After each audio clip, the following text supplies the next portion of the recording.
খুব হেলদি একটা স্যুপ হলো টমেটোর স্যুপ। এই স্যুপটা বানাতে হলে প্রথমে হাঁড়িতে দিয়ে দিতে হবে বাটার অথবা রান্নার তেল।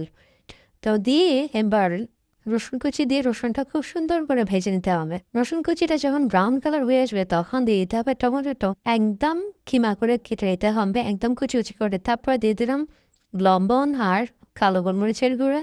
দিয়েও টমেটোটাকে একদম তেলের মধ্যে খুব ভালো করে ভেজে নিতে হবে। এই তেলের মধ্যে ভাজতে ভাজতে টমেটোটা একদম গলে যাবে অর্ধেকটা। তা একদম ভাজা ভাজা হয়ে গেলে গলে গেলে একটু ম্যাশ করে নিতে হবে।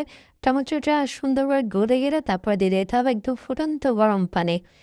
তো স্যুপের জন্য আমি এখানে পানি দিয়ে দিলাম আর দিয়ে দিলাম একটা ডিম। ডিমটা ফেটিয়ে দিয়ে দিয়েছি, এটা স্কিপ হয়ে গিয়েছে, পুরোটা ভিডিও ক্লিপসে উঠে নেয়।